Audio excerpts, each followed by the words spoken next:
Who said it, Fry or Homer? I must say the worst part was thinking about it when a kid.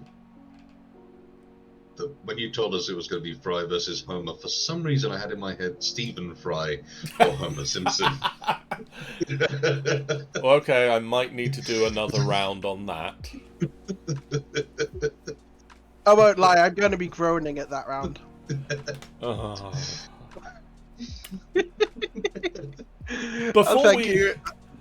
Before we get started and subject you to any more of Rogue's puns, or anyone else's, I'm going to need some quiz names. Jeff. Snicket in the sun. Oh, Snicket. The sun. Rogue. 1 second, I'm looking up a Terry Pratchett pun about punishment. Ben, while we wait. I am Questpool.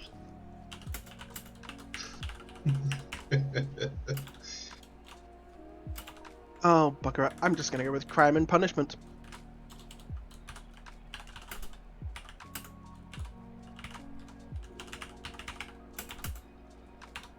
I assume if you can see the stream, you will appreciate the spacing in crime and punishment there. Sean has also suggested Norfolk and Chance. A wonderful option, to say the least. I mean, my family lives in Suffolk, so I think that would be against the law. I'd always go the other way. That sounds like it must be compulsory now. We have 4 rounds of questions. We have some lo-fi girls music in the background. I will do the standard. Please, if you are playing along in the chat, don't share your answers until we are answering the rounds. The way this works is we will write out the answers to the questions. We will then go back over each round, answering those questions at the end. Please don't shout out your answers to the questions until we are grading the thing, and ignore Ben. Do it! I need the assistance! Alright, private message me, it's fine. He won't notice. Ignore Ben. You are, however, allowed to send me everywhere. Ignore Rogue as well. Just listen to me. Listen to me. The sultry sound of John telling you to post all your answers immediately into the comment. This would be the very concerning moment when Ben reveals he can just perfectly replicate my voice. I'm practicing. Okay, are you guys ready for round 1 on the exploits of Deadpool? Yes. Sure. So Gurks has said it's Fry, then Homer again, and Sean has helpfully let you know that the answer to every question is not potato. Okay. That's good information. So does that mean the answer is not potato as a phrase, or it's just not going to be potato? Because if the question is, what do you use to make chips? Sorry, Ben. You're going to get that one wrong. Or is there a chance that it hasn't been typed out properly, and it's a not potato? A potato which has been tied into a knot. That would need to start with a K. That is I know, that's why I said it would have been misspelled. This is a chat window after all. There's always a chance. Question 1. When did Deadpool first appear in Marvel Comics?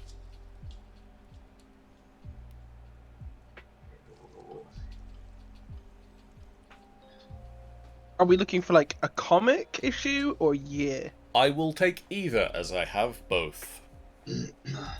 What was his first comic issue, or what year did that appear in? Gurks also suggests, or it's a not potato, a Nottingham grown tater. Yeah, it's very wide. I think Samwise would approve. The Deadpool round is going to have a few bonus points up for grabs, and the second question will have one of these such bonus points available. What is Deadpool's real name? Bonus point if you can tell me his middle name.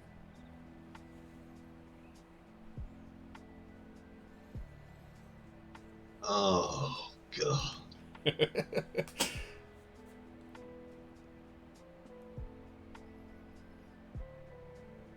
have a feeling this is going to be one of those ridiculous jokes. So that's what my answer is. My answer is a ridiculous joke. This is the thing. The temptation of first something in there is...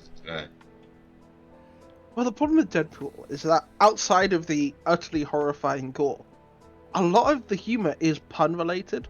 Oh, God, yeah. So it could just be an in-joke I've made myself, or the actual answer, and I can't tell the difference. And neither could Deadpool.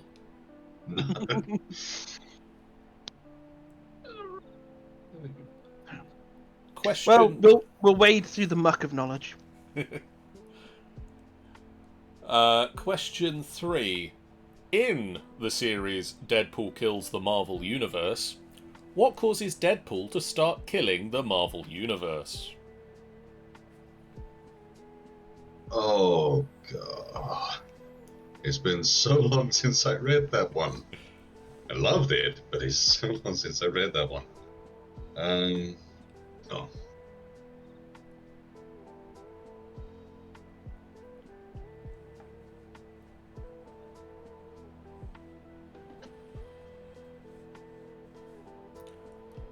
In the comic series Deadpool Kills the Marvel Universe, what caused Deadpool to start killing the Marvel Universe?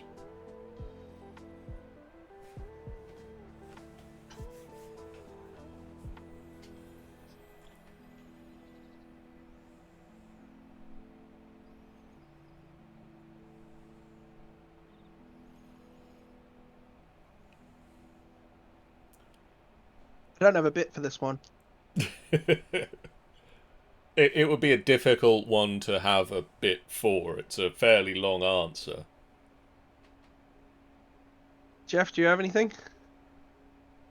Not really. Question 4 has 4 possible answers. Oh no. As in, it's a multiple choice question. Oh. Finish the infamous quote from the comics. Like Ryan Reynolds crossed with a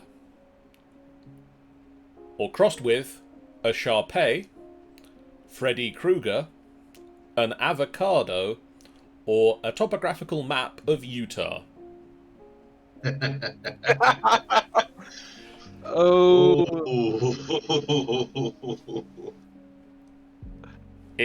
Shit. In the comics, Deadpool described himself as looking like Ryan Reynolds crossed with either a Shar-Pei, Freddy Krueger, an avocado, or a topographical map of Utah. Finish the quote. I don't even care if this is the right answer. I know my answer. To be fair, when it comes down to this round, I think it's going to be more fun than anything else. I feel like, Ben, we need to put forward a recommendation of a new rule that every round we give all our very stupid answers and we get points from the audience based on who has the best and second best stupid answers that are wrong. We could have the one effectively done as, more for say one per round. Whoever's made the funniest one out of the round. Oh, yeah. Not each question. Not each question, good God, no, just the entire round. So actually, out of the entire round, who's come up with the funniest response, and that gains a point. Question 5. Deadpool is famous for breaking an imaginary barrier to talk directly to the audience. What is the name of that barrier? North Dakota.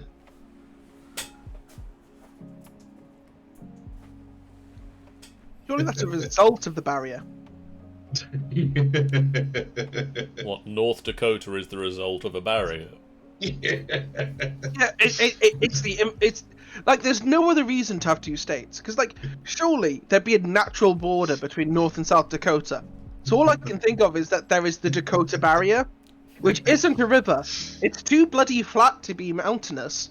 So there must just be some sort of weird, magical, intangible structure that when you try and walk into it, you just kind of just go and walk away slightly dizzy back into the state that you came from.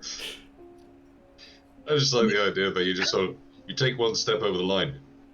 I'm not supposed to be here. Just sense of dread. Just, no, this is not where I belong. I must return. Question 6. In the series Deadpool Kills the Marvel Universe, how does Deadpool kill Professor X? Oh, brains start thinking. Oh dear.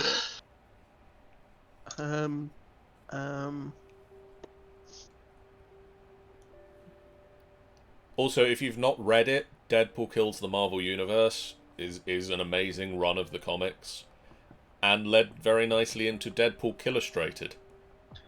Yes. Oh, I love that one as well.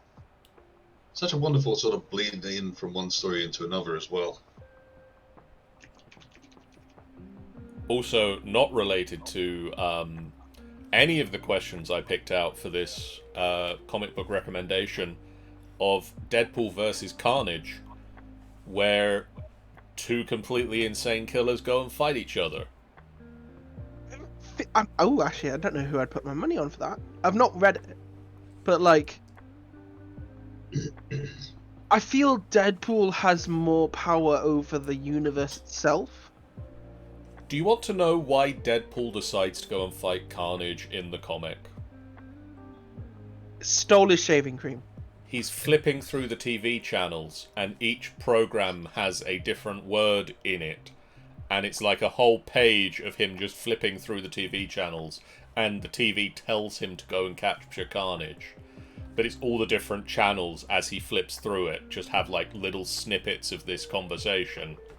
And he's like, okay. I'm trying desperately not to give up information because there are some of these storylines and bits and pieces which I just love.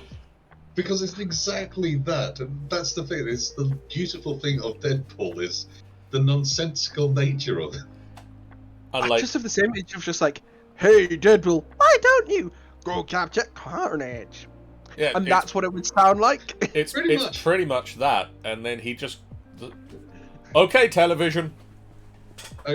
It's pretty much, if you've ever watched the Shaun of the Dead, you know how they find out about the zombie outbreak in Shaun of the Dead by the TV set? It's basically that. Flicking through it, it starts builds up a full sentence. Yes. I do love that. It's a lovely cliche now, but I still love seeing that. Question 7. Named for his favourite actress, what is the name of the spaceship used by the Deadpool Corps? Oh, crap. Oh, good question. Named after his favourite actress.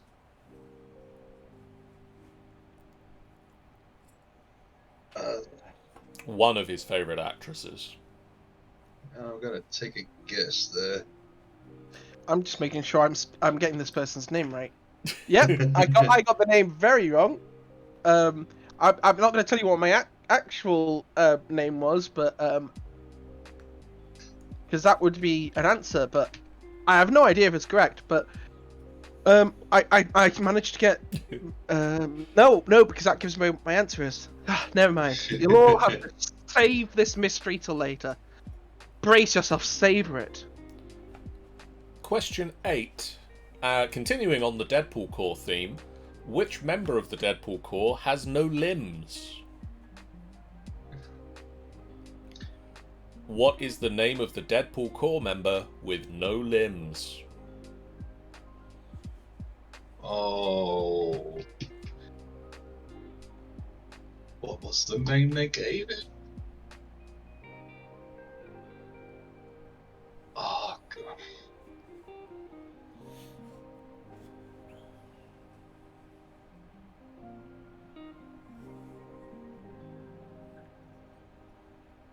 I can't remember, but you know, it's one of those best ways. Okay, so. Okay, Yeah. I'm going to stick with that answer, but I've got a second answer which is plausible. So that is not the answer I'm using, but just in case, because I could then scream my head off as to why didn't I use the plausible one? I'm looking forward. It's Deadpool. I am very much looking forward to getting 0 points today. This might be the first round that I actually get no point. Question 9. What is the main difference between Deadpool and Gwenpool? There are obviously a lot of differences between the two of them, but there is one key difference that I am thinking of. Well, that's a little ambiguous. To be fair, there's a lot of differences between the two. There is one major difference between the two of them. Okay. In the things that they can do category. Okay, that's a better one. That's a better way to place things. Fine. I was about to say, there's a lot of things you could put down in that. Alright, I haven't read as much of Gwenpool.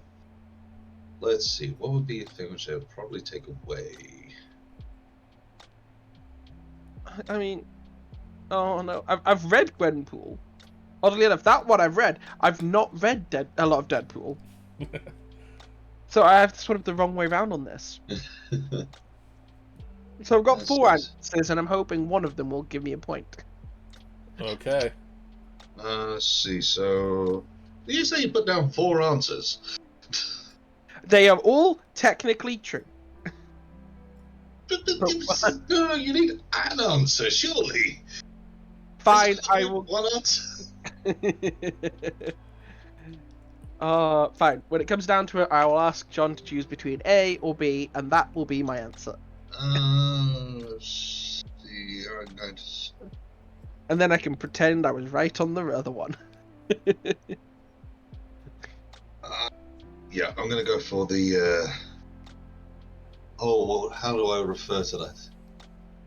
I might have to explain this just because I can't remember its exact terminology, but Okay. if that's okay, I'm going to put down the... Question 10. Deadpool issue 27 features the wedding of Deadpool and the ancient succubus Shakala, but the issue entered the Guinness Book of World Records for a different reason. What was it?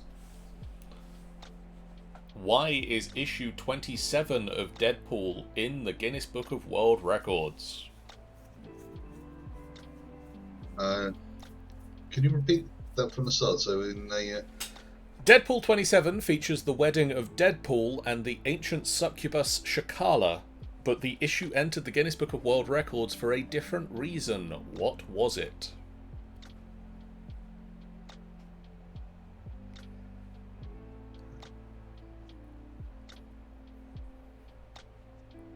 Deadpool issue 27 features the wedding of Deadpool and the ancient succubus Shakala, but the issue entered the Guinness Book of World Records for a different reason. What was it? Why is it in the Book of World Records?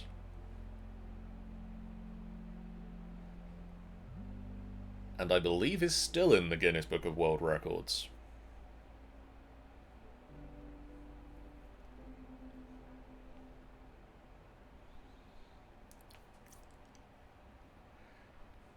You know who don't get enough appearances in comic books? Incubi.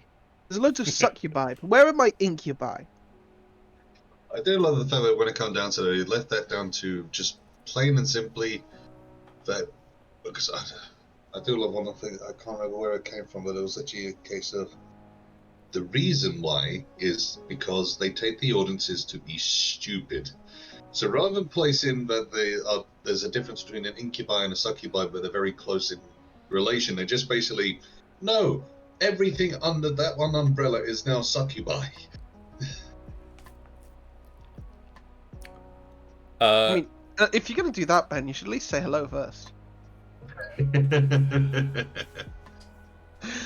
Because I Sorry. had 2 additional questions for this round, and it being a Deadpool round, and these are particularly fiendishly difficult questions, I would normally have cut these, but instead you've got a chance for some bonus points if you know these ludicrously difficult questions. Oh no. At the end of their comic book run, Spider-Man and Deadpool miss a large event by being in the negative zone. What was the name of this event? At the end of their comic book run, Spider-Man and Deadpool missed a large comic book event by being in the negative zone. What was the name of this event? The event that they missed, or the event of those two being trapped inside The of the event negative that they missed. Right, no, it's not that one because I know that could be that one. What did they refer to it as? For the sake of the, would you accept the comic book story of it? Because I have a feeling I know which one it is. I will accept the name that I have written here. Right, okay.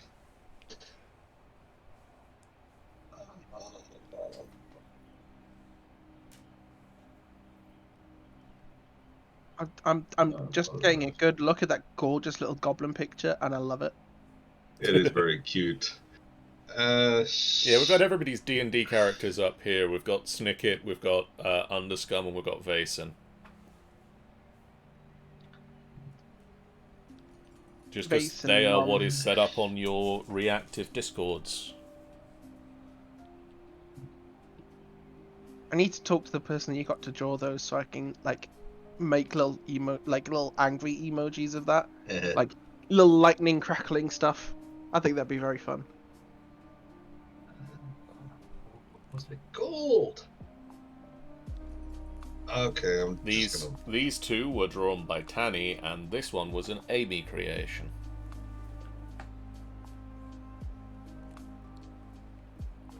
And finally, question 12.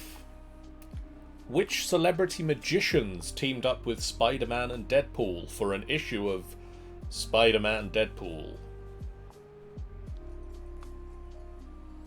that was written by one of the magicians? Or in collaboration with one of them. I think I know that one. I might be wrong. I think I know. I will say that, considering that's the end of the questions, isn't it? That is, yes.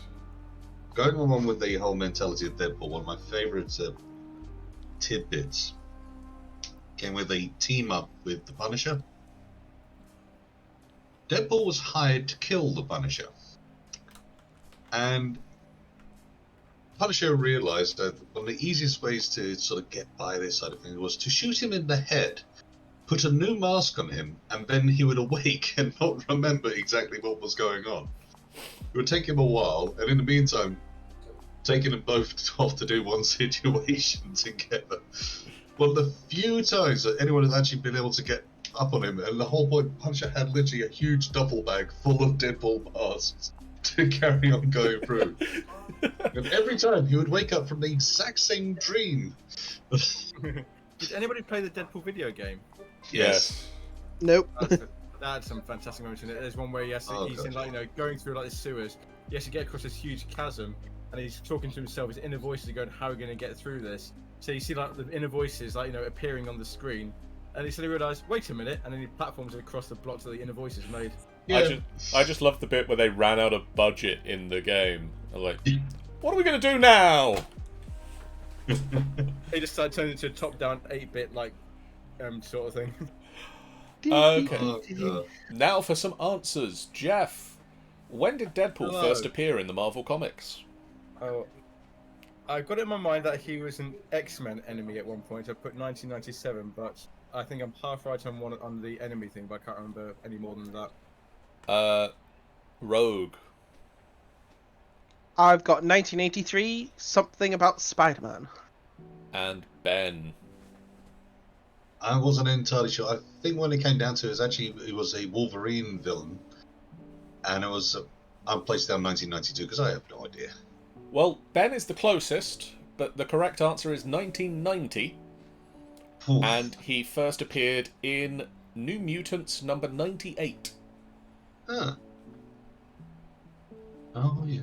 I couldn't tell you whether he was an enemy to the group or not, but It was an enemy. I would have thought he probably would have been. Rogue. What is Deadpool's real name? Wade Danger Wilson. Well, you're correct with Wade and Wilson. Damn, I was hoping that was his middle name. So you got a point. Ben, Yay. what do you have for his middle name? I put down Margaret. And Jeff. I didn't put down a middle name for that. His middle name is Winston. What? Wade Winston Wilson. Yep. www. Ben, what causes Deadpool to start killing the Marvel Universe in Deadpool Kills the Marvel Universe? Effectively, as far as I can remember it, is he wants to put an end to him being a part of a comic. He realizes this is in a comic, no one else realizes that they're in a comic. So he decides that the only way that he can get out of this whole bit of being a comic is to kill everything in the comic, and then the comic can't exist. Jeff. Well, that wasn't it. Oh. Oh, I just put down he's found out he's going to die in an issue. Rogue. They cancelled his favourite TV show. Ben, I'm going to give you half a point. Hey! The correct answer is that he was committed to Ravencroft Institute, and the Psycho Man brainwashes him to remove his two inner voices, which causes a third inner voice that had been drowned out for the rest of time to arise that stopped him from being able to cope with the fact that he was a comic book character, and therefore set off on a quest to kill everyone else in the comics. Which my favorite part is that he killed off everyone and then realized that no, he hadn't actually succeeded, which is the reason why he goes into Killustrated, because the voice basically suggests that maybe he should go back even further to the original works that inspired every character.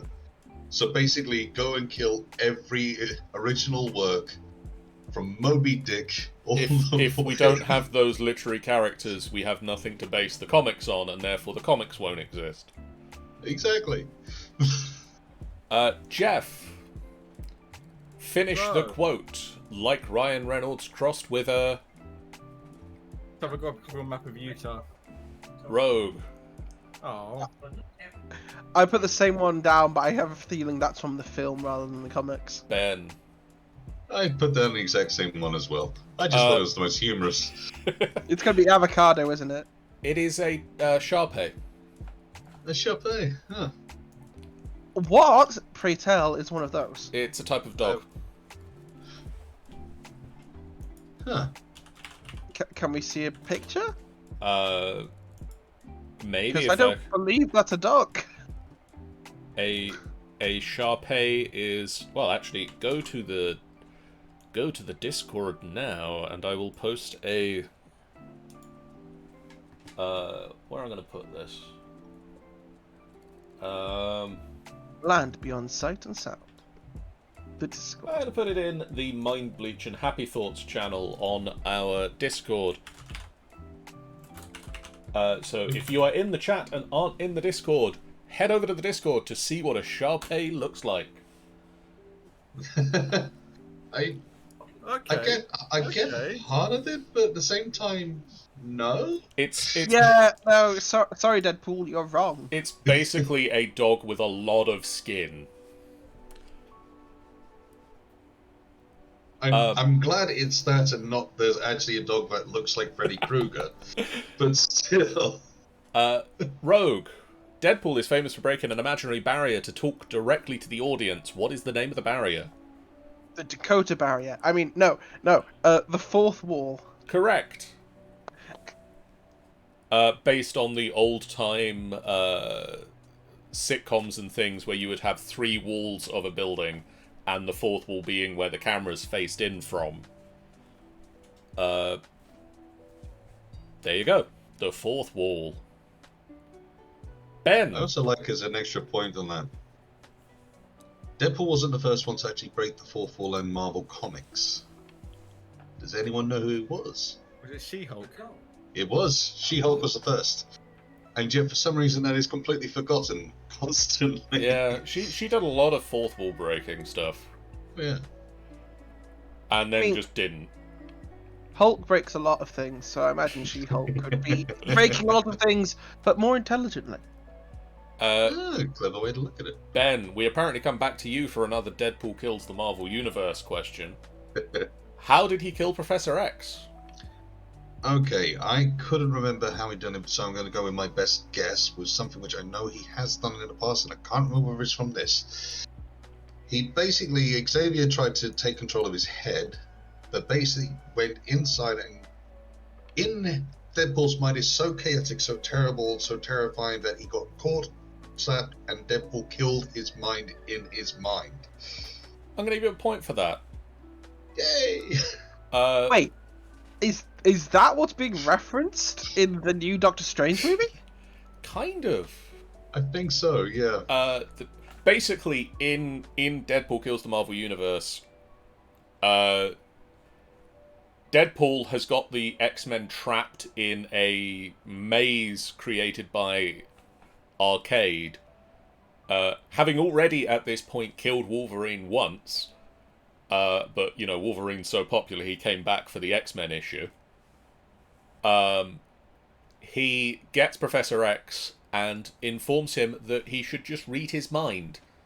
And in reading Deadpool's mind, he realizes what Deadpool is going to do, and realizes that he and Deadpool are comic book characters, and this causes his mind to just shut down. And he just dies from it. There's a reason. Yeah. I prefer my answer. Which is... What was your answer? Steals Magneto's helmet and then stabs him. Yeah. I mean, he does also stab him first. Can I get half a point then? Oh, sure, why not? He stabs him. He stabs Professor X in the leg to cause Professor X to summon the X-Men, asking if he can feel his legs. Oh, that's cruel. Yeah, he's Oh god, yeah. not a nice man when he's killing the entire universe. Oh, And this is the thing. This is the darkest version of Deadpool that you'll ever come across. Because of exactly what's been said. The voices in his head have been taken away. Jeff, I will say, Hello. what answer did you have for how did he kill Professor X? I didn't have an answer. Fair enough. Because I haven't read it.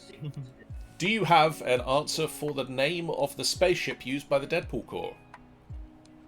I know I've come across his favourite actor at some point because he does get quite vehement about it, but I can't remember what it was. So something like Eartha Kitt, but I can't remember exactly what it was, so that's probably wrong.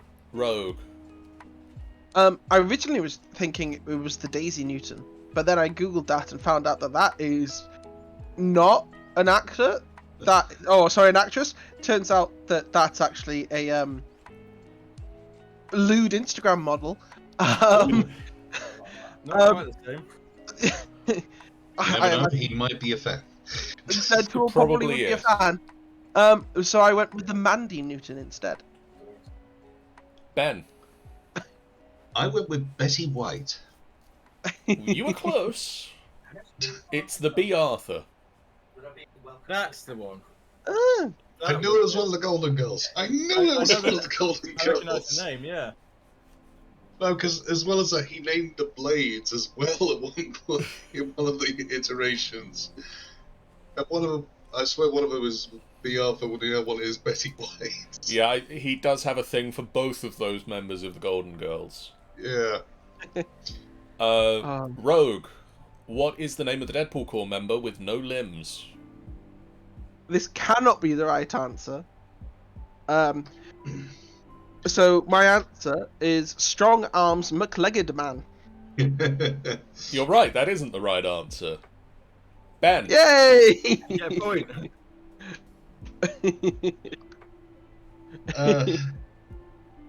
Right, as I say, for the sake of this one, Wait, there's one which... is Jeff giving me one of his points? Oh. That's how I read that. So, when it comes down to it, I have two answers for this one. Okay. And one I'm pretty sure is just the nickname they gave him at one point during it. But it's Zombie Pool. Nickname Headpool. Headpool is the correct answer. It's Headpool! Oh! I know he started off Headpool as is the member Zombie of Pool. the Deadpool Corps that has no limbs. My favourite part is he started off as a zombie pool because he literally came from the Marvel zombie universe. Yeah. And was referred to as Zombie Pool first, and yes. And then they chop his head off and start calling him Yeah. Headpool. As I say, I ended up putting that down as the second answer, which was the... I wasn't sure that was most logical, so I'm not going to do it. Wait, is that what's being referenced with in What If with decapitated Ant-Man? Actually, no, that's from the actual Marvel Zombies. There is... it wasn't Ant-Man, it was actually the Wasp who got decapitated and effectively even got to a point of having a whole body actually created using different tech which was built by some of the X-Men who managed to survive thanks to Magneto. And so when it came out for the sake of the intelligence side of things, that's what they were referring to rather than it actually being that. Because he was very much a nuisance instead. That sounds like a storyline that makes me want to bottle whiskey. Ben, Yes. what is the main difference between Deadpool and Gwenpool? Okay, so I have never really read any of the Gwenpool, so I can't make too much of a comment on that side of things, but I believe it is going to be the ability to produce weapons from seemingly nowhere, being able to, because he knows it's in a comic, he can pretty much reach behind his back and pull out ridiculous weapons. And I can't remember what they call that thing. Is basically like the Infinity Pouch. It's almost like imagine a bag of holding in Marvel Comics. No. Damn. Jeff. Again, a guess. I said Gwenpool doesn't have a healing factor. I will give you half a point for that. That's not the difference I'm looking for, but Gwenpool is a completely unpowered character, so she doesn't have the healing factor. Rogue, what answers have you got for us? I mean, based on what you just said to Jeff, I have 2 half-point answers for sure. In gender identity and the colour of their outfit. But for a more serious answer, she is the only one who has historically gone back in time in the comic that she is in to an early point in that same comic. So, the difference... Before you get to that, there is one which I'd like to throw out. And just see whether I'm right before it's the actual answer. Because it was a suggestion in one of them that Wade Wilson, Deadpool, also has super cancer. And it was effectively placed down as an ability, which is the reason why his healing ability is so great in comparison to everyone else, including Wolverine, who was supposed to get it from. So that is not the answer. Damn. That I have. The answer I have is that they both know they are comic book characters. And they both can break the fourth wall to an extent. But Deadpool is aware that he is a comic book character, whereas Gwenpool travelled from our universe into the Marvel universe. And that is how she knows she is now a comic book character. She doesn't know anything that happened after the point of travelling to the Marvel universe, so she only has previous knowledge and also a hefty amount of plot armor of knowing how comics work. Fair enough. But she basically transported into the Marvel universe with the assistance of Doctor Strange, who also briefly got a chance to see our universe as he transferred her, and was able to see the release of his film, and confirmed that he thought that Benedict Cumberbatch made sense to play Doctor Strange. Gwenpool also only has that outfit due to a mistake in the tailor's shop when she booked her uniform. She filled in her full name of Gwendolyn Poole, and the tailor thought she was going for a Deadpool-esque look, and that's why she has a uniform that looks like Deadpool's. Jeff. Hello. Deadpool issue 27 features the wedding of Deadpool and the ancient succubus Shakala, but the issue also entered the Guinness Book of World Records for a different reason. What was it? I don't know that one. Rogue. The only answer I could think of was the largest age gap between two spouses in comic books. Ben. I put down that it was the most characters in one issue. I will give you half a point for that. It is the most characters on the front cover of a comic.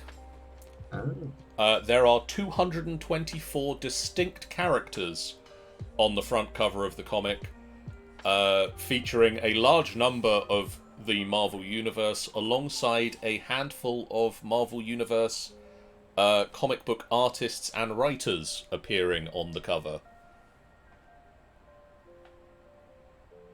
Considering Deadpool's reputation, I'm assuming this is an imaginary scene of his wedding? I believe it is an imaginary scene of his wedding, but his wedding is attended by a number of people. Well, yes, because otherwise it wouldn't happen. Hey, Sir Dribbles. There does need to be at least the number 2 of people in there. Mind you, the other side of things, when it comes down to it, the brilliant thing about it is that it's very hard to tell whether it was real, wasn't real, whether they got people in, didn't get people in, because, once again, we feel like almost thinking about to any Joker history, because it's told by Deadpool. You don't know how much of it's true. Deadpool's not easy to pin down in that sense. Rogue. At the end of their comic book run, Spider-Man and Deadpool missed a large event by being in the negative zone. What was the name of this event? I don't have a clue. I went with Marvel versus DC. Ben. I believe it might have been when the universes basically collapsed and collided in the event of a secret war. Jeff. But I can't remember what it was called. I went for Secret Wars as well. The correct answer is one that you would never have got unless you actually read this particular comic book run. Also them? It was the Infinite House of Civil Yet Secret Crisis War Invasion. Oh. Okay.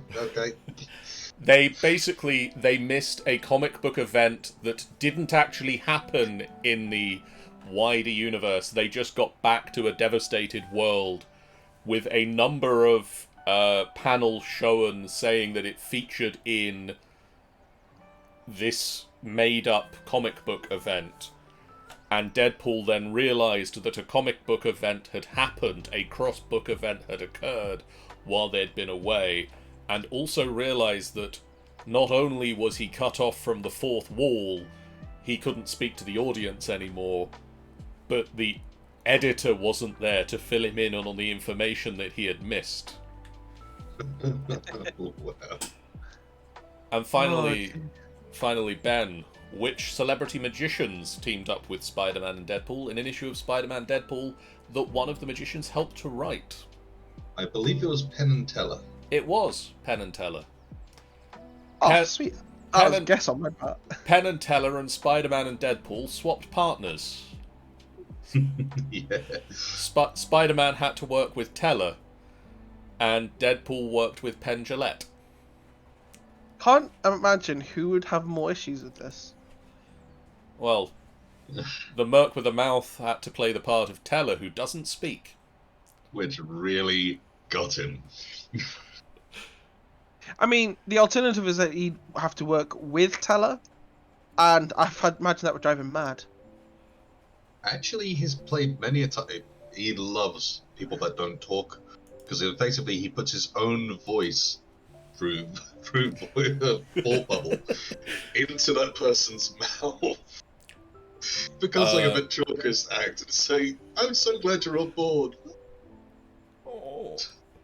Snicket in the Sun, how did you do that round? I got 4.5 that round. Crime and Punishment. I got 3.5. And I Am Questpool. Oh, if it wasn't for the sake of the head pull, I got 5. Excellent. I do think this is the first time Ben's led in the first round. This is. I'm sure it is. Don't worry, it won't last. Also, I think this is also the tightest the scores have ever been. Also, Sir Droobles does point out that Peter Parker wasn't Spider-Man during Marvel vs. DC. I'm assuming at that point it was Ben Reilly. As our good friend Spidey. It was, he confirms. To go back to the answers to question 6, just because I've been holding this in.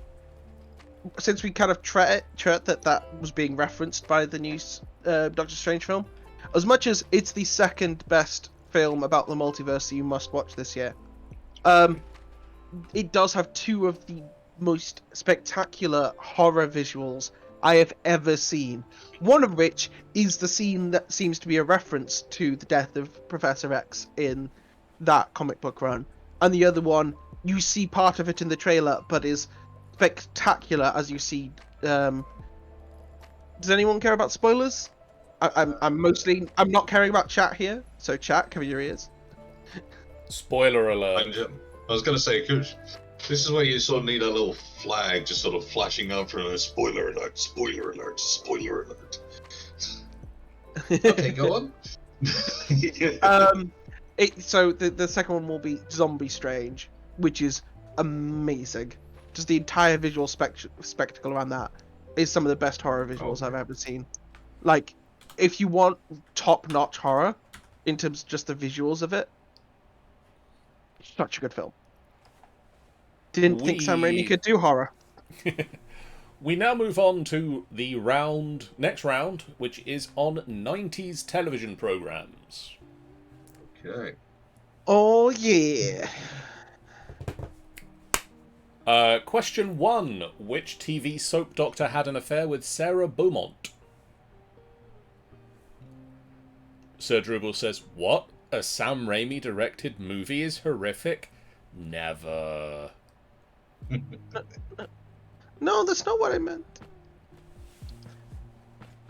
So, sorry, you say question 1 again, sorry? Which TV soap doctor had an affair with Sarah Beaumont? Do you need character name or actor name? Or will you accept either? Because I don't... Sorry, if Sarah Beaumont is a character... this is terrible with names. It is a character. Okay. I will accept either. My answer is cursed. Please let it be wrong. I think 90s here. I just say 90s hospital shows.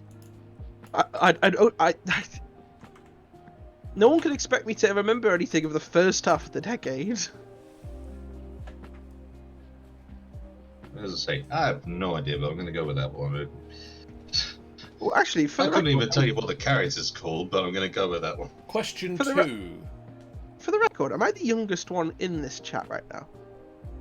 Depends. How old are you? 32. Okay. Snap. At least until the 26th. I am 32 and be 33 on the 26th of June, so Okay. we're close, me and you. Maybe not the... You won't be just the youngest, but... Question 2. Millie, Egg, Miles, Warren, and Anna were all characters in which 90s drama? Millie, Egg, Miles, Warren, and Anna were all characters in which 90s drama? Egg is such an odd name for a drama.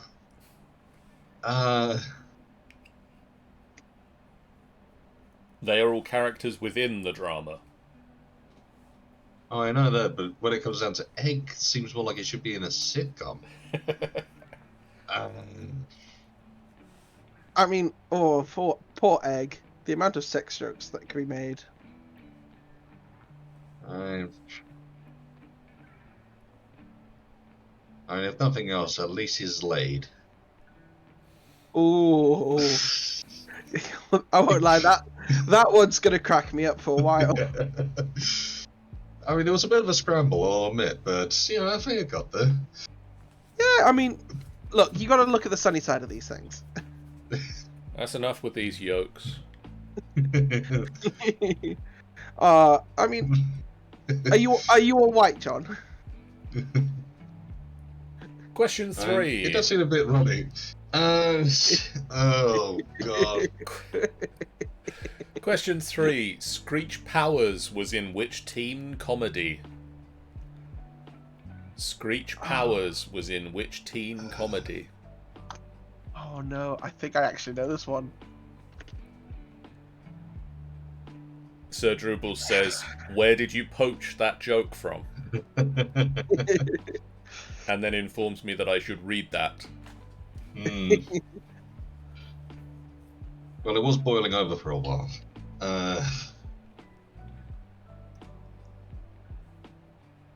Okay.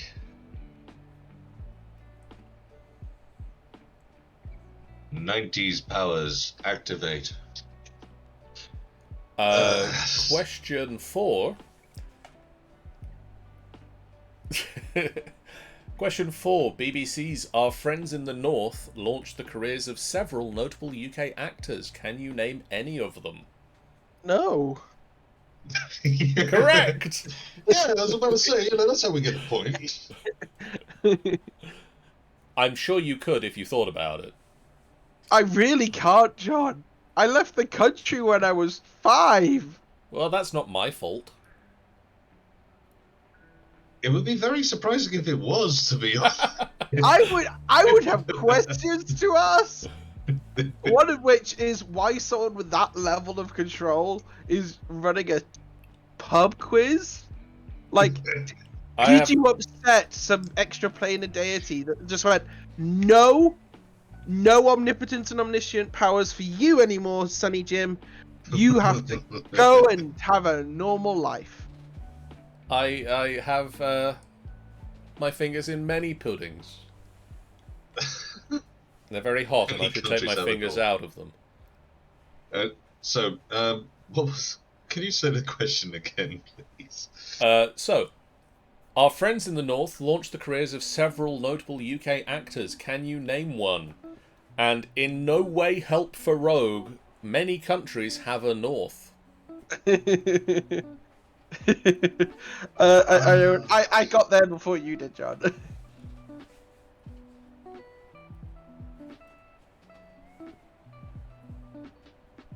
You know, I'm just going to get to a point of just listing down tons and tons of people who might... Question 5. Charlie Sheen, Billy Crystal, Robin Williams, Isabella Rossellini. Name the show that connects these cameos. So say the list again. Charlie Sheen, Billy Crystal, Robin Williams, and Isabella Rossellini all cameoed on which show?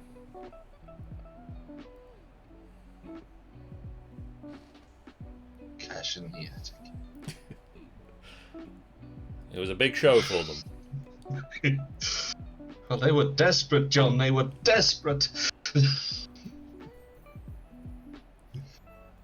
Mind you, that is one episode I would love to watch. Just Charlie Sheen. You've got a lot of this white powder around. Is this insulation? Yes. Winning. Yeah, insulation. Winning. Yeah. So that's how you get tiger blood. Question 6. In Coronation Street, which loose woman made her debut as Natalie Horrocks?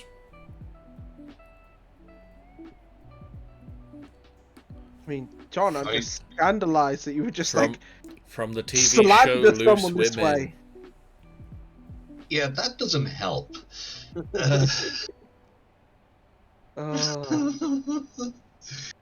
Which what made her what as a what? In Coronation Street, which loose woman made her debut as Natalie Horrocks? Are we allowed to look up the cast of Loose Women? No. We have the cast as loose women and make this multiple choice. Okay. Uh, Oh, thank God. At least makes things a little bit easier. Not a lot easier, considering I don't really know names and don't remember how to place them one to another. Ben, what's my character's name?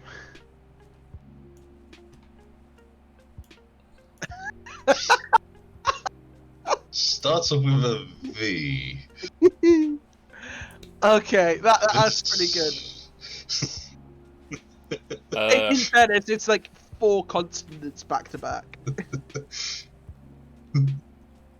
With some vowels. I will give you 4, and one of them will be the correct answer. Okay. Gloria Honeyfoot, Janet Street Porter, Denise Welsh, or Colleen Nolan. Well, I was going to say that didn't help, but at least it actually gave me names to write down. I'm slightly worried because the answer I gave wasn't any of those. Well, I can't remember which 4 I said, so you got it that one time. Oh, buggery. Well, I guess I'm going with a answer that's definitely wrong. Question 7. Which year did The Fresh Prince of Bel-Air start? Oh, I have no idea.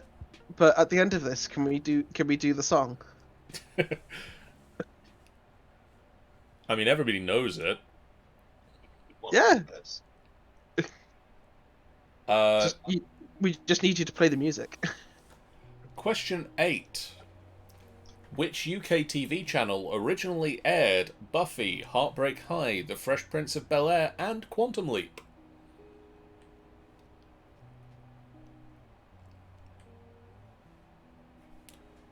Which UK TV channel originally aired Buffy the Vampire Slayer, Heartbreak High, The Fresh Prince of Bel-Air, and Quantum Leap?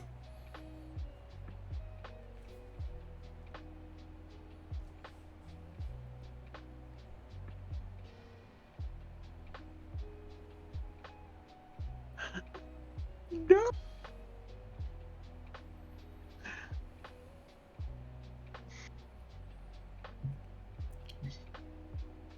Question 9. Why isn't any of this about Full House? Name the Welsh-based waterside soap that aired on BBC One in the 90s for one series. The Welsh side. Welsh-based waterside soap. I heard Welsh side, and I was just like, I know. I was about to say Welsh side, yes. That's what I heard as well, Welsh side. Welsh-based waterside soap. Waterside.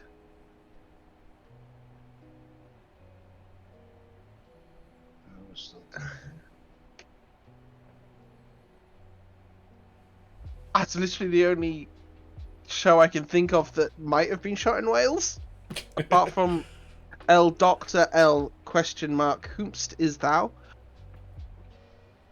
And it's one which is finished as well, did you say? It aired for one series. Oh, then my answer's definitely wrong. Yeah, no, this is the thing. In my head, I'm trying to think of anything and nada. Because most of these have either carried on or have only recently finished. My answer does have an absolute banger of a theme tune, though. I can't comment on the theme tune of this, because I never saw it, and haven't looked it up. I could look it up. But there are definitely shows in this round with much better theme tunes.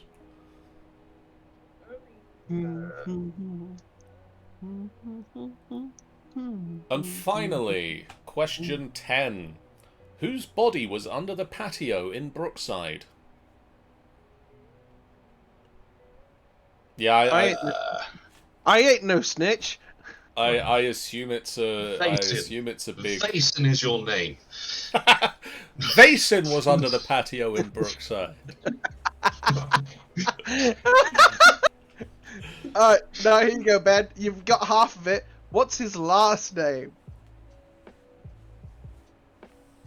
And you're not allowed to look at D&D Beyond.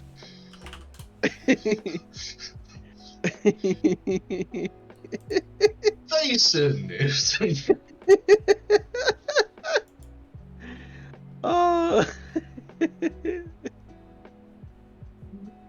I don't remember if you've ever actually called him by his name. I'm trying desperately to think, but the only thing is, I can't remember any other reference to you than Mason. Unless it's in the very first episode, in which case I wasn't actually present. I remember coming in and we were down already in there. Which is kind of odd, considering that I have a big thing against any drow, and we have a drow in our team. I'm pretty sure I would have had something to say about that. Are we ready for some answers? Yeah, sure. Okay. Rogue. Which TV soap doctor had an affair with Sarah Beaumont? My answer is incredibly cursed, but I went with Doogie Howser.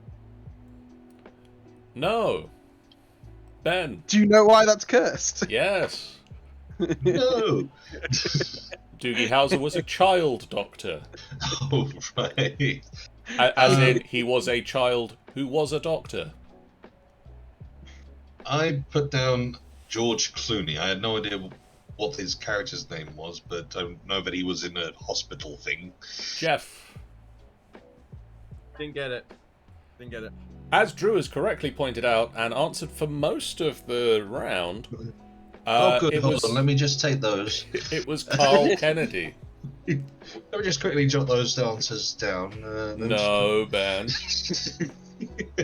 Ben. Millie, Egg, Miles, Warren, and Anna were in which 90s drama? I had no idea, so I put down House on the Prairie. Jeff. No answer from me. Ben. Rogue. I know we come across like a double act, but we aren't the same person. I went with Beverly Hills 90210. It is This Life. Aww. I was Jeff. more excited for a second there. Jeff, Hello. Screech Powers was in which teen comedy? I'm not just reading off Drew's answers, but I did actually put this down. Saved by the Bell. Indeed. He same was here. Saved by the Bell. Same here. Saved by the Bell. Question 4. Rogue. Our friend in the North launched the careers of several notable UK actors. Can you name one? I feel like I want to stick with my answer of no, I can't answer this, which is technically the right answer. But I went with Christopher Eccleston. You'd be correct in that. I actually have 3 answers because I thought you wanted us to list 3 characters. Yeah, you can list as many names as you want. How many? Who else do you have? I have Christopher Eccleston, no, I can't answer this, and somebody else. Ben, can you name anyone other than Christopher Eccleston who got their career launched by our friends in the North? First of all, I need to. Our friends in the North. Was that a TV program, or was that's where they came from? It was a TV serial. Okay, in which case, definitely not, because they came from something else. They just happened to come from the North. I put down Ant and Dec. They came from a Northern program, which was obviously the one of them going through school, the Grange Hill. Yes. But If I remember rightly, it was a parody news show about the North. And was Catherine Tate part of it? I don't think so. I think it was actually like a drama or a soap opera or something. Oh my god, actually, I'd love to watch that as sort of like a David Attenborough style documentary. It tells the story of 4 friends from Newcastle over a period of 31 years. wow, that's a long film schedule. Starting in 1964 up till 1995, and makes reference to certain political and social events which occurred during the era portrayed, some of which were specific to Newcastle and others which affected the whole of Britain. Anyway, Jeff, can you name any other actors who got their start from our friends in the North? Don't believe I can. The only one who I know is from the area is Kevin Whately. So the answers I have written down here of people who got their careers started by this was Daniel Craig, Gina McKee, and Mark Strong were also all in it, and this was the first thing they were in. Alongside, obviously, Christopher Eccleston being a correct answer. Who remembers Gina McKee being in anything else? I don't even know who that is. I'm just trying to imagine Daniel Craig and Mark Strong acting across from each other. Yeah. Because Mark Strong is iconic. The only 2 films I can remember Gina McKee being in is Croupier, which is this one where Clive Owen becomes a cards croupier for a casino, and Notting Hill is one of the people as a woman in a wheelchair, one of the characters in a wheelchair. Huh. That was Notting Hill, yeah. I've lost track of who should be answering this, so Jeff. Charlie Sheen, Billy Crystal, Robin Williams, and Isabella Rossellini are all in cameoed Friends. in which? Friends. Correct. Would you like to know a trivia fact? I have never seen an episode of Friends. My world is shattered. I can't cope with this information. Also, god damn it, I went with SNL. They probably all went on SNL at some They point. may have done. Rogue. In Coronation Street, which loose woman made her debut as Natalie Horrocks? Janet Street Porter? No. Ben. Damn. I can't remember what the second name was, but Denise Hermana? Correct. Denise Yay, Denise Hermana. Ben, which year did The Fresh Prince of Bel-Air first air? I wasn't sure, so I just sort of stabbed in the middle. 1995. Jeff. 1993. Rogue. 1996? Jeff is the closest. It was 1990. Ooh, do I get a point? Oh, wow. Do I get anything for Oh, being well the done, closest? Jules. Do I get anything for being No. Alright. In West Philadelphia, born and raised. On the playground is where I spent most of my time. I'll stop. Jeff, which TV channel first aired Buffy the Vampire Slayer, Heartbreak High, The Fresh Prince, and Quantum Leap? Put down Channel 4 because that's where a lot of them ended up. Rogue. I'm gonna go with BBC Two. You'd be correct to do so. Yay! Thank you, Jeff, because I changed my answer because I was wrong before. And I'm gonna be honest about that. Even if that gets me a penalty. I had it down as ITB. Ben, can you name the Welsh-based waterside soap that aired on BBC One in the 90s for one series? I had no idea, so I just ended up putting on one of the oldest one, the old one which I could think of, so I put down Heartbeat. Jeff. No Not for that one. Rogue? It sounds familiar, but I couldn't tell you what it was. Sorry, as you can tell from my stream, I put Heartbeat down as well. It definitely lasted more than one season, but it has a fucking epic theme. It did. The correct answer was Tiger Bay. Oh no, I didn't get that. I didn't even know that one. I'm gonna get theme song to Heartbeat because it's good. Which I've just tried to look up, and it has come up with a shisha lounge in London, so that's not incredibly helpful. I think I found it. And Ben, whose body was under the patio in Brookside? Bobby. Jeff. Never watched it. Rogue. I ain't no snitch. Cool. It was Trevor Yordake.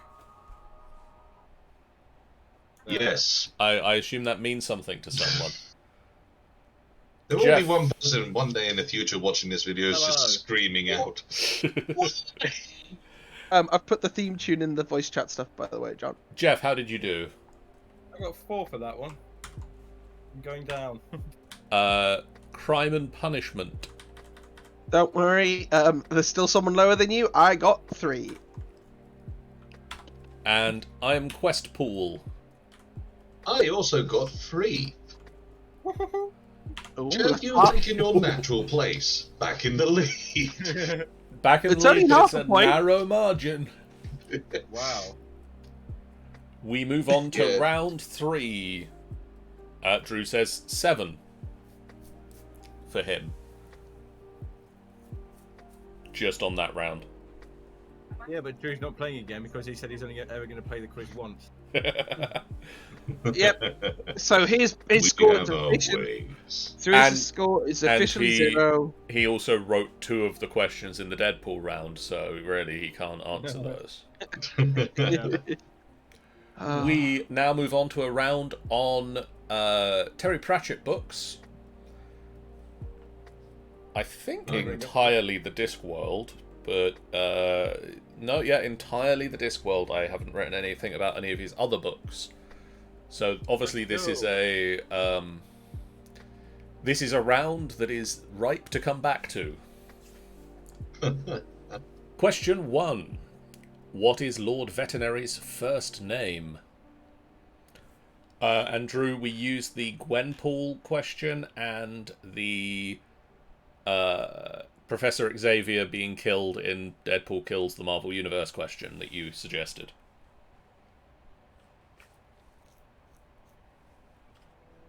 So, question 1. What is Lord Veterinary's first name? I really need to finish reading these. Before I ask a random question of the group, John, are there any questions about the Going Postal movie? I mean, there are questions about Going Postal the book. Hopefully they'll translate. No, they won't. Well, this trivia won't. What is the connection between the royal family and the film Going Postal? Oh, interesting.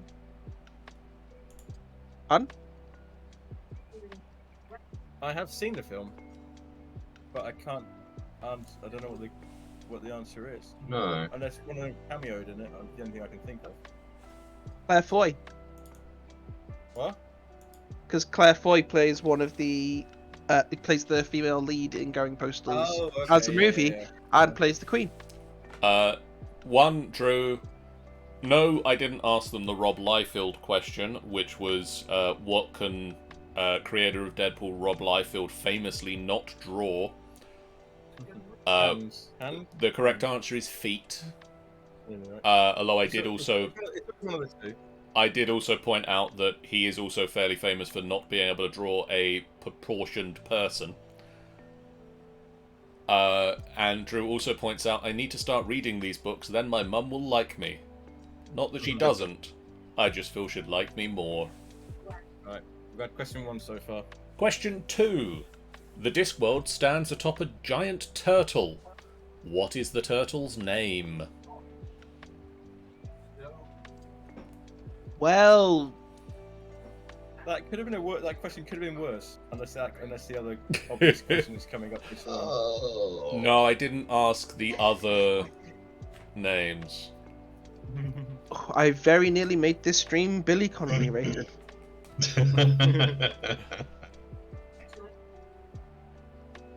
Oh. Donatello. Can you please stop asking characters' names now? Because I've had 2 of those back to back. I don't remember them. Okay. Question 3. Complete this quote from Lords and Ladies. In the beginning, there was... Please say it's only one word. No, there's more than one word. It's It's not wrong. the I don't know the answer, but I want to say this entire quote. Bye, Drew. This is either Lords All and right. Ladies or Hitchhiker's Guide to the Galaxy. In the beginning, there was... ... See, this is the problem. Is if this was about Hitchhiker's Guide to the Galaxy, I'd get 10 out of 10 because I grew up every summer reading the entire trilogy in 4 parts. Okay, that sounds like that's a round that I need to just Future round. note down. Let's see. I mean, I also said I knew a lot about dragons, and I did very badly on the dragons round, John. Yep. That's fine. 1 point. Here's another recommendation if you want a quiz round. A quiz round where us 3 each write a round and you have to answer all the questions. Nope. Oh. Question 4. Who is the main protagonist of Going Postal? Hey! Well, okay, that's debatable. Oh, it's been too long. Needs more klaxon, says the Gurks. Define Very different protagonist. game. Define protagonist. The main person that you are rooting for in the book. Okay. And or presumably the film, because I assume they don't change that. No. I hope. For my answer, I hope. Question 5. What is the occupation of Bloody Stupid Johnson? Arguably the best character in the entire series, even though he's been long dead. He's the Prime Minister of Great Britain at the moment, isn't he? Nice! Nice! Satire! No, it's his idiot brother. As in, the Prime Minister is his idiot brother.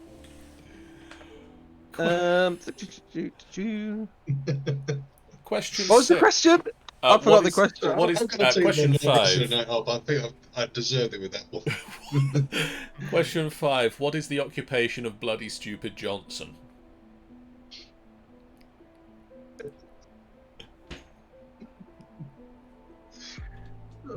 It's not that good a joke, then. It's not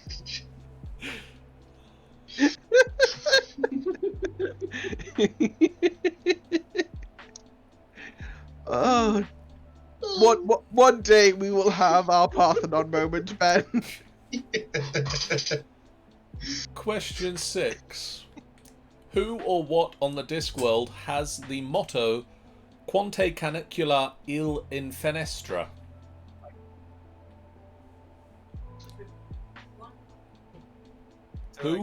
Who or what on the Discworld has the following motto Quanti canicula il fenestra?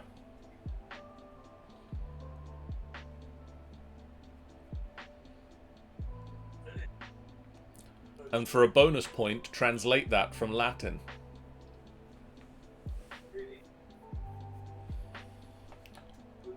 That second part feels like a trick question.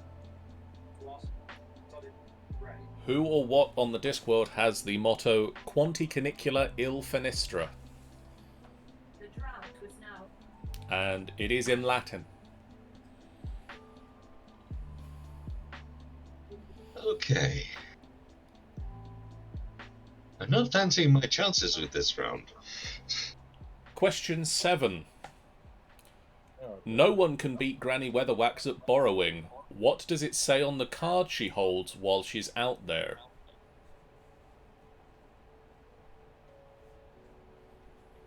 No one can beat Granny Weatherwax at borrowing, but what does it say on the card that she holds while she's out there?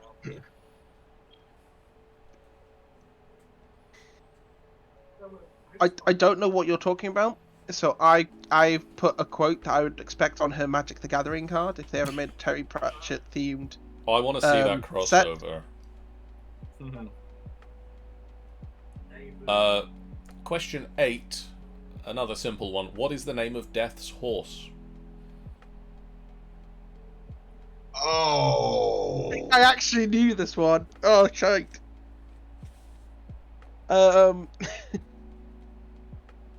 Oh dear. Oh! Come on. Oh, Ben, are you okay there? You sound like you need the bathroom.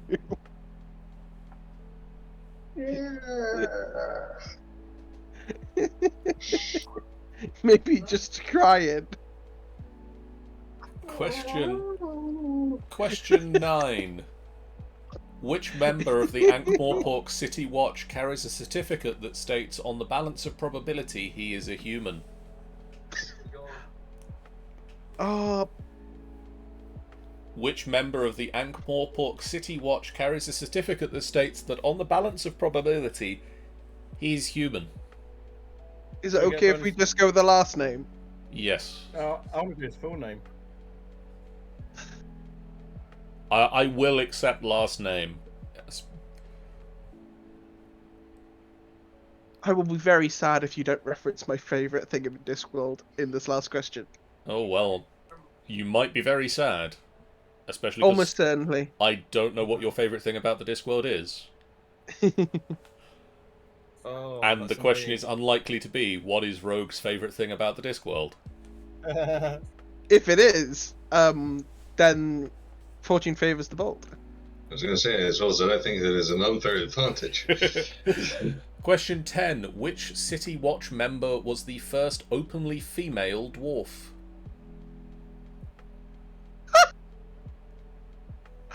No, this is not about my favourite thing.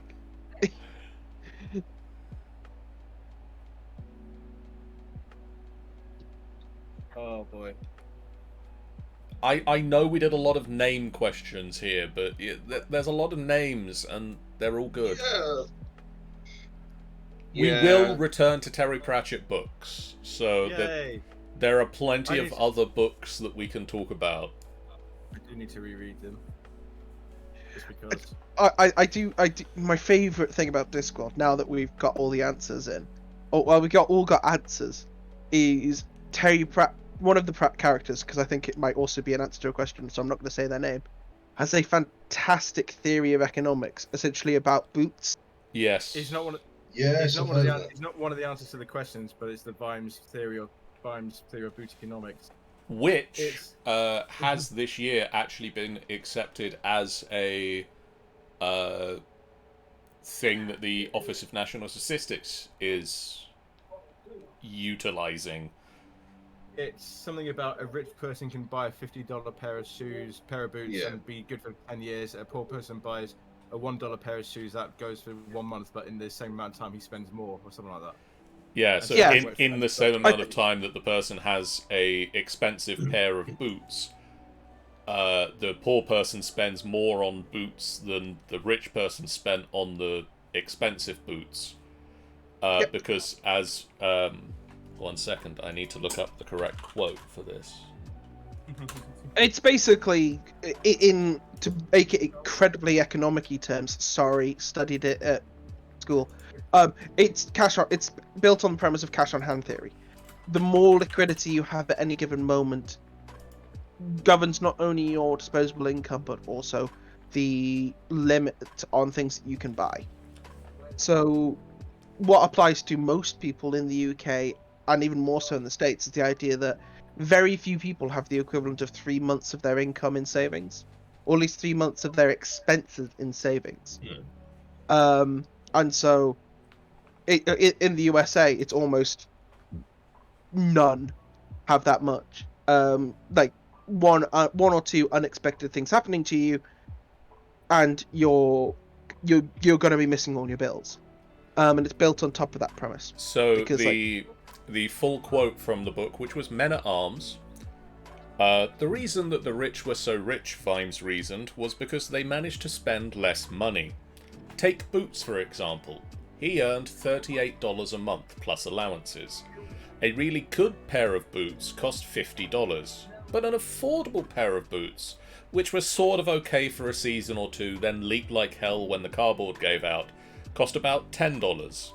Those were the kind of boots that Vimes always bought, and wore until the soles were so thin that he could tell where he was in Ankh-Morpork on a foggy night by the feel of the cobbles. But the thing was, the good boots lasted for years and years.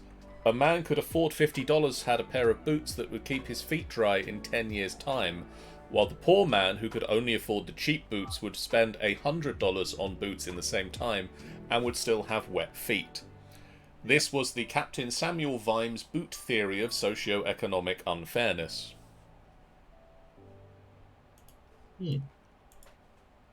So, with boots out of the way, Ben, what is Lord Veterinary's first name? Bob. Jeff. Havelock. Correct. I Jeff. was really hoping it was going to be Lord. Yes. Lord Havelock Veterinary, the patrician of Ankh-Morpork. Jeff, Yes. what is the name of the giant turtle? Great Tatuin. Correct. Rogue, complete this quote from Lords and Ladies. In the beginning there was... Money, money, money. It's so funny in a rich man's world. Ben, in the beginning there was... A lot of nothing. Jeff, in the beginning there was... Nothing which exploded. Correct. What was Lords and Ladies? It was, in the beginning there was nothing which exploded.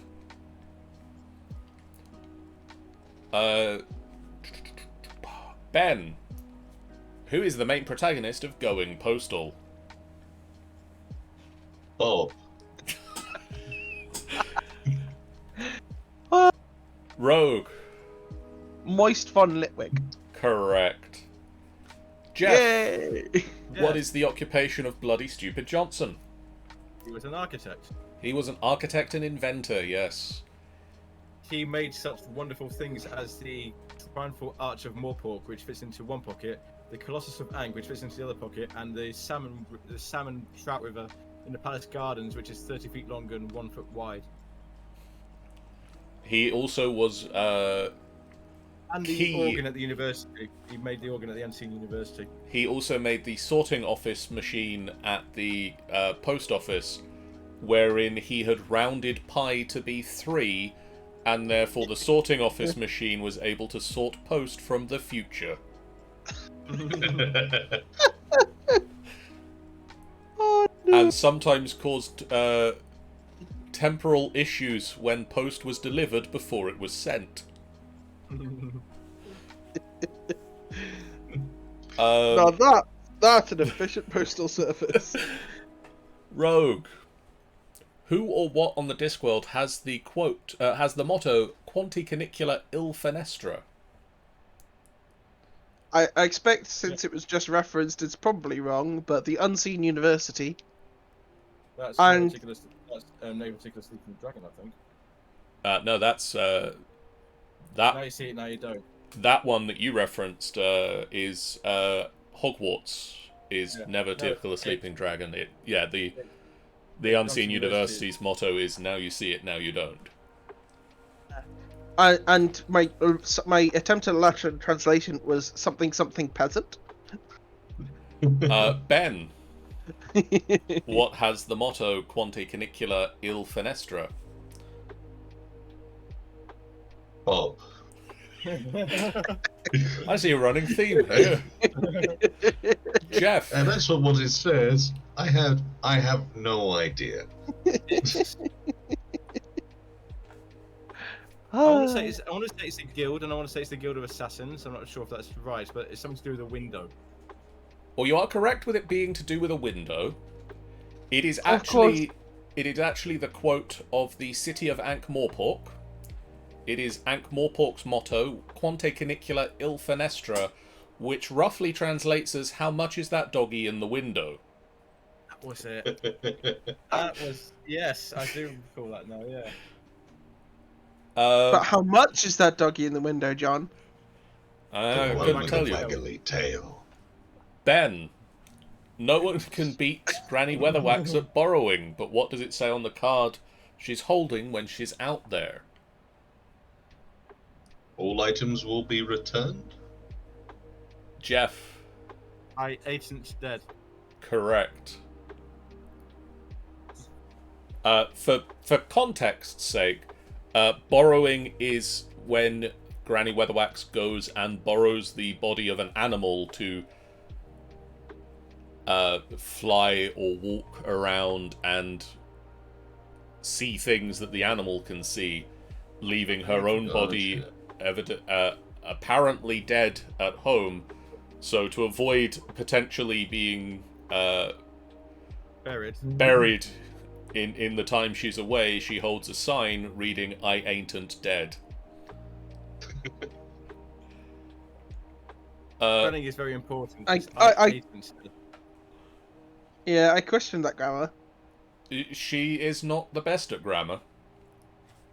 I also have the rather curious question of, is it really borrowing if you don't ask first? I'm not sure those animals can consent.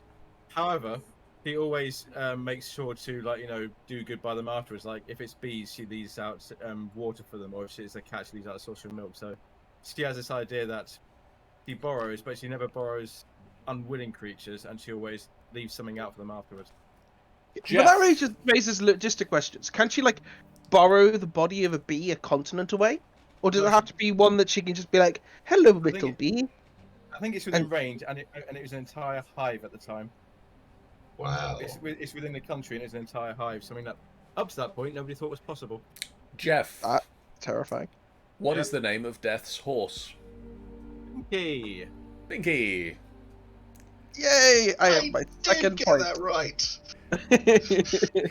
He had at that point attempted skeletal horses, but they fell apart, and flaming horses, but they kept setting fire to his robes. So Binky is just an average white horse that can run through space and time. Is that an Odin reference? So that sounds like Sleipnir, or Sort of. the horse of the Wild Hunt. Question. Actually, no, the horse of the Wild Hunt is explicitly grey. Question 9, Rogue. Which member of the Ankh-Morpork City Watch carries a certificate that states on the balance of probability he is a human? I went with Grimes. Ben. Bob. Jeff. SOCW's and John Nobby Knobs. Correct. Corporal Knobs. Corporal Nobby Knobs. He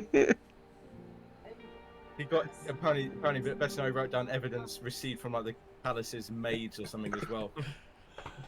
On the balance of probability, he's probably human. Rogue. Which city member of which City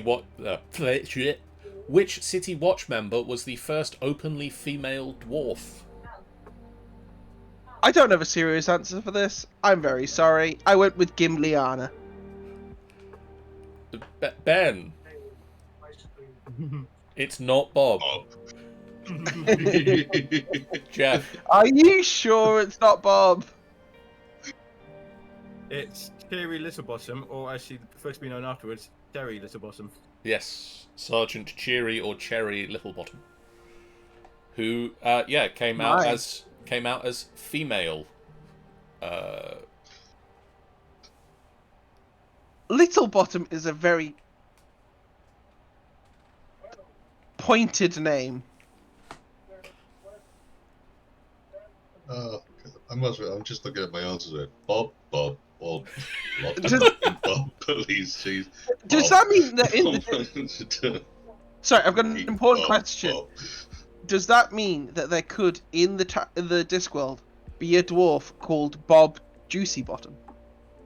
Yeah, in theory. And that would be entirely within dwarven culture.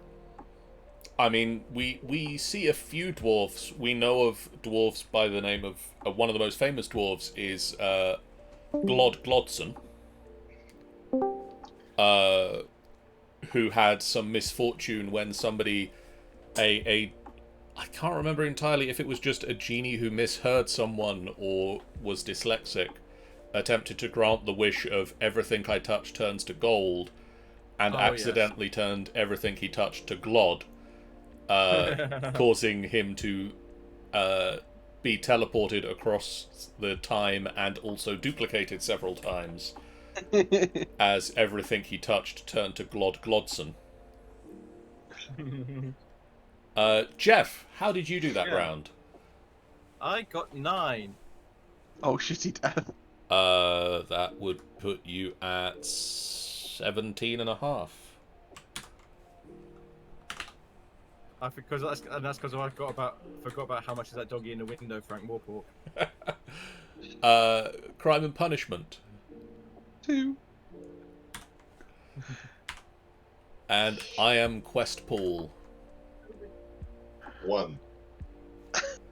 Hey, you're still in second. Okay. On that, That first round is doing good for you, Ben. on that, we move on to our final round, which this month is Who Said It? Aw, giddy aunt.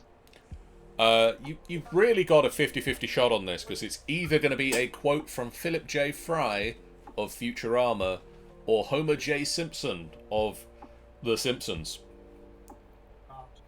So, Well, let's hope this round doesn't leave me groaning. who said it? A gun is not a weapon, it is a tool, like a hammer or a screwdriver or an alligator. A gun is not a weapon, it's a tool, like a hammer or a screwdriver or an alligator.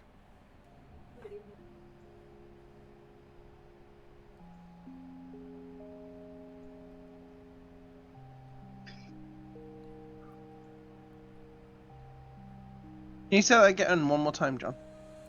A gun is not a weapon, it's a tool, like a hammer or a screwdriver or an alligator. The Gurks, I like that. This is my time to shine. Oh, Gurks. That one's Homer.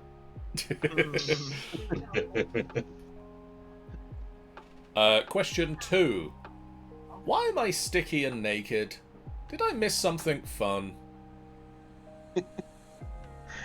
Why am I sticky and naked? Did I miss something fun? I just can't get in quotes in my head, which I just want to start screaming out.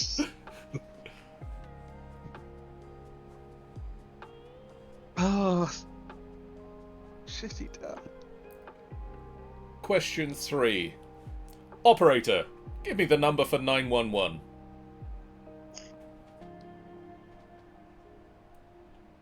Operator, give me the number for 911.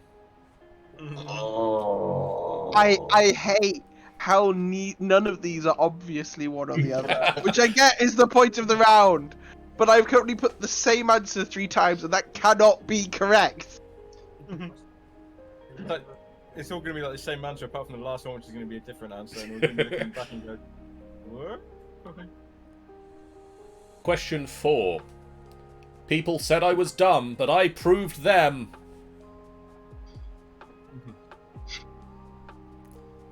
People said I was dumb, but I proved them. Oh, god damn it, John. 4 in a row! I'm very tempted to just put the same answer all of the way through now, because I've got halfway. Is it Bob? Yes! How did you know?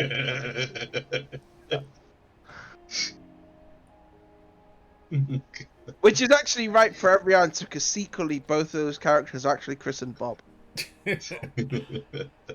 Question 5. What part of that do I understand?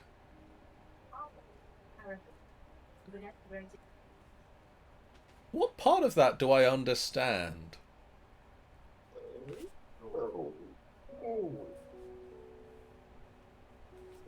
Oh. A lot of this is turning into guesswork. I won't lie, Ben.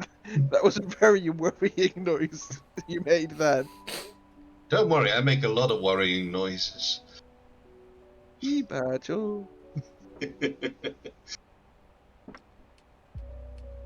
Question 6.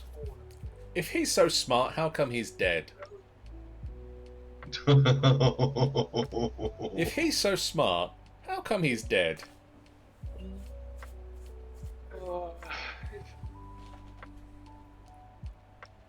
It's like trying to I imagine their voices and see which one fits. The problem is listening to their voices in your head, both of them fit. That's why I've answered the same answer every single time. So I'm expecting I will get no points. Because I will have chosen the You've wrong written option. down- If you're using the same if you're using the same name the whole way through, technically you would get some points unless John has literally only used. I've one used of the it two. only the other one. I mean, in theory, you could just put down the same answer for all of them and probably get about half of them right. Unless John's being an ass. Which is not beyond the realm of possibility.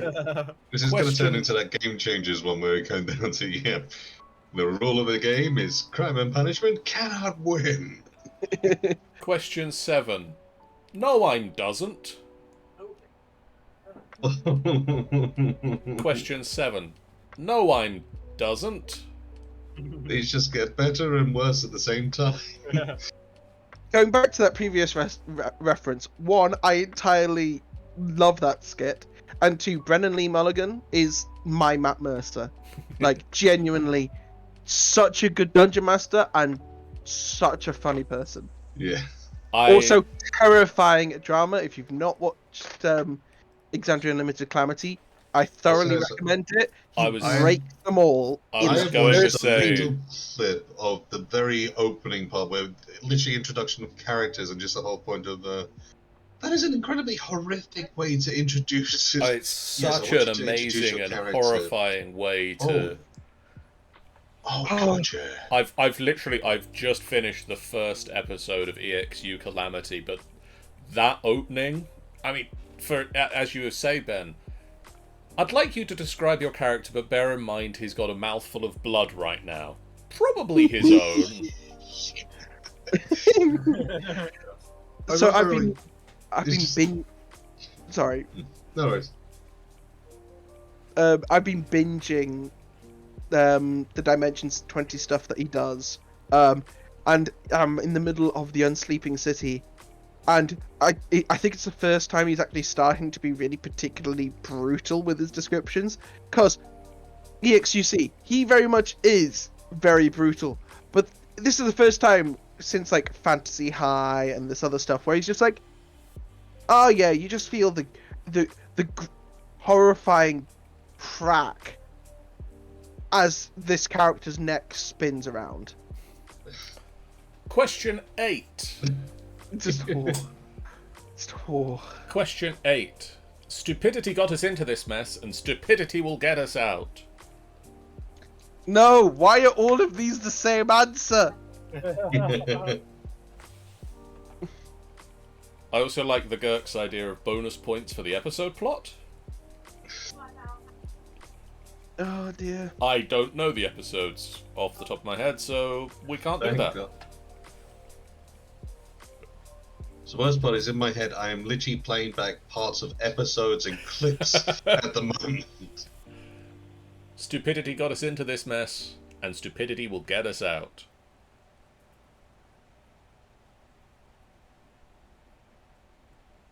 I might have to research to do one that is Homer Simpson versus Stephen Fry quotes next. That would be That an might be interesting one. That might be slightly easier. Well, no, you say that, but every now and again, Homer does come out with some profound things. And that's the whole point, is that every now and again it's a case of, how did that come out of your mouth? I do love the episodes where Homer becomes smart again. Question 9. If it doesn't have Siamese twins in a jar, it's not a fair.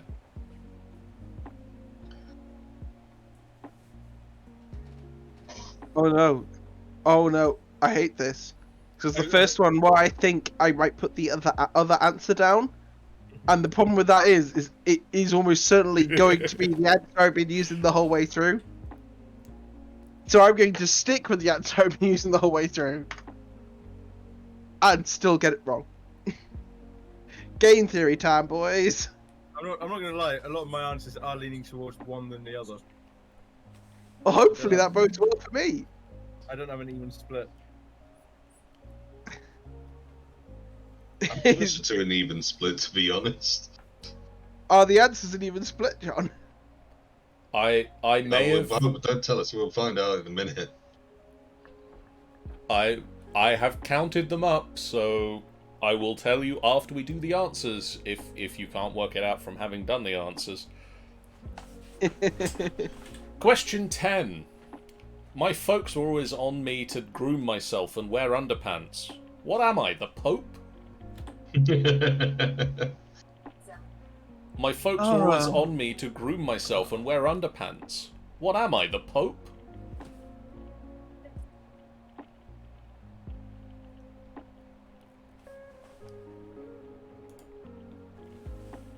Oh boy. I just love you. You just look completely dejected. Just completely done with this bit. End me now. Just mercy killing, end me now. Somehow, I have put the answer, or the same answer down for everything, which will somehow widen the gap between me and Ben. I really hope that if we do come back, or if I do manage to do enough questions for a Homer Simpson versus Stephen Fry round, it has the same reaction. Yes. It needs to, really. It really does. I mean, the other And possibility... you can stretch. The other possibility is I do a Who Said It, Fry or Fry, and it's either Philip J or Stephen. Oh, that could be quite a good one, actually. Oh no. Fry versus Fry. Nobody's like Fry all the way down, wouldn't it? Okay. Wait, if we can find a third Fry, we could have a triple fried round. Oh god. Oh boy. We need to come up with a third Fry. I have to take a look into that now. Jeff! Hello. A gun is not a weapon. It's a tool like a hammer or a screwdriver or an alligator. Who said it? Fry. Wrong. Aww. Yay! Good start. It's a good start. That was Yeah! Homer J. Simpson. Rogue. We now know what. We now know what Rogue's answer. Rogue. Why am I sticky and naked? Did I miss something fun? I went with Fry. Correct. Yay! And that's Ben. the only point I get. Ben. Operator, give me the number for 911. I put that down as Fry. That was Homer J. Simpson. Damn it. Yay! I got a point.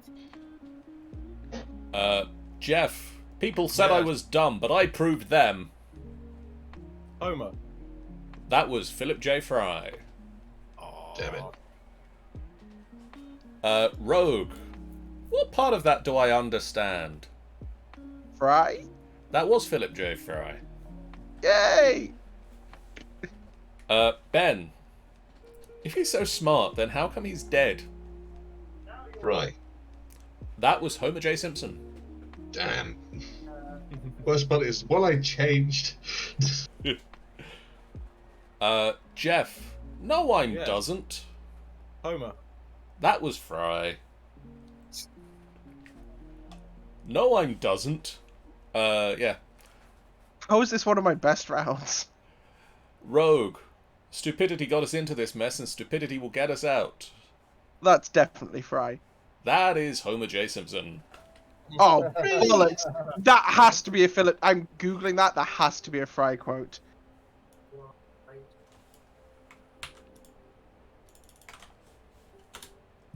That is a Homer Simpson quote.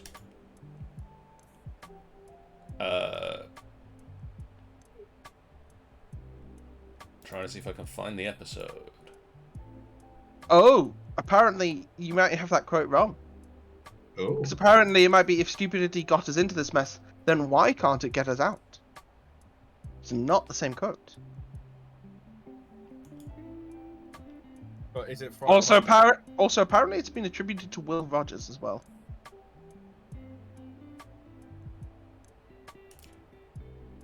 Will Rogers said, if stupidity got us into this mess, then why can't it get us out? Homer Simpson said, stupidity got us into this mess, and stupidity will get us out. And in the case of sounding like Homer in this moment, which question was that? That was question 8. Oh. And so, question 9, Ben. If it Yeah. doesn't have Siamese twins in a jar, it's not a fair. Homer? That was Homer J. Simpson. Yay. Oh, damn it! I should have gone with my instincts. And Jeff. Yes. My folks were always on at me to groom myself and wear underpants. What am I, the Pope? As a Fry. That is a Philip J. Fry. Oh yeah, law of averages, baby! You got So, 5, didn't you? that was a completely even split between Philip J. Fry and Homer J. Simpson, 5 and 5. So, Snick It in the Sun. I got 5. So that brings you up to 22 and a half. The Gurk says, 10 out of 10. Woo, I am so smart. I am so smart. S-M-A-T. I mean, S-M-A-R-T. Crime and Punishment. 5. And I am Questpool. I also got 5. Oh, I was really hoping you were going to say that you got 4, because that would have been You all got priceless. 5.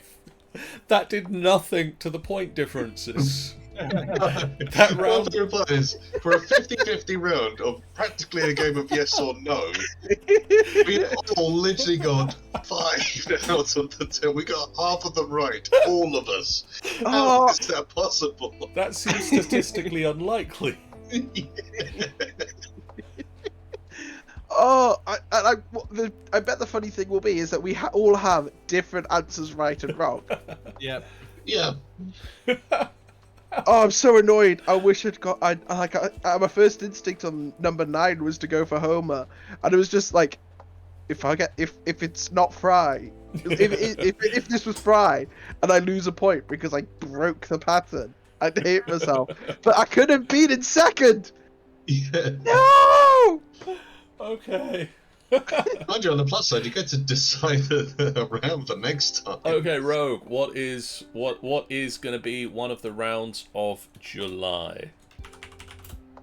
The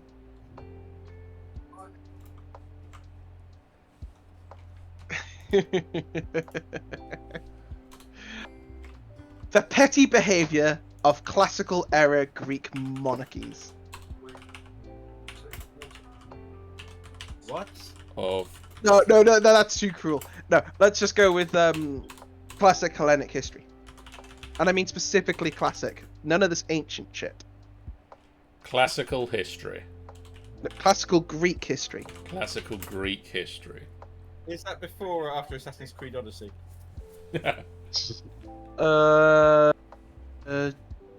After. That's Peloponnesian Wars, that one is. So basically, play God of War. No, that's too early. It's after Odyssey. Sorry, before Odyssey, after Origins. Okay, somewhere in the middle there. No, wait, no. Origins came after Odyssey. After Odyssey, before Origins. There. Yeah, no, that's the right way around. Okay. Yeah. Tune in next month for the classical Greek history, or John Googled some classical Greek history. Is somebody setting off fireworks outside? Or is that It's light? me. It's me celebrating that I might actually get points next time. So tune in next time for classical Greek history and possibly some of the other rounds we've discussed doing tonight. Hitchhiker's Guide, Who Said It, Fry or Homer, again, but with a different Fry. And I might even, if I can find another 5 questions in it, I did start writing a round of what connects these things. Ooh. So tune in for all of those and more. Well, I gave you one question today.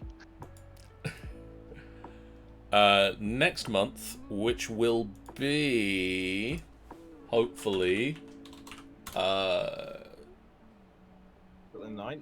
the 9th. Which means I really need to write these quizzes, the quiz next week. Because I'm away the next week. I've literally done a search for famous fries for the whole point of the triple fry. So effectively, you can end up with a really odd one in the middle who could be one or the other. You really have no idea. Because a lot of these ones aren't very close or modern day sort of things. So try to take a look through to the ones which might potentially have, like we have Peter Fry, who was a British politician in 1931. Oh no, I've Obviously. I've got the best Fry simply because they have the best accomplishment. Bertha Okay. Fry, who was an American super centurion. Not just so, as in they were born in 1893 and died in 2007. They lived across. They had 3 centuries that they saw. That's Real bonkers. questions. Anyway, Bertha Fry. as the search for other fries goes on, I'm going to say thank you guys so much for watching. If you haven't done so already, please do hit that follow button. It will let you know when we go live with the quiz night in 3-ish weeks' time. But it'll also let you know when we go live with all of the other streams we've got coming up. For instance, tomorrow night, we're going to be streaming Waterdeep Dungeon of the Mad Mage, where I'll be rejoined by Ben and Rogue as we continue on. Well, at the moment they're on the surface of Waterdeep. They might be diving back underneath its surface to head back into the Dungeon of the Mad Mage. On Monday, myself and Chris will be continuing Chapter 3 of the quest book, as we actually have now reached the point where the explosive bunker needs to be made, or needs to have an area of it made explosion-proof. So tune in for that. Tuesday or Wednesday next week, I will be streaming some Teenage Mutant Ninja Turtles Shredder's Revenge. Because that game is really good and I want to play it. And I want to play it with friends if I can. Which means I need to work out how crossplay works and convince some friends to get it. Yes. Sorry, I was too enamored by a list of fries. What game? Teenage Mutant Ninja Turtles Shredder's Revenge. Oh, I know exactly who you should ask.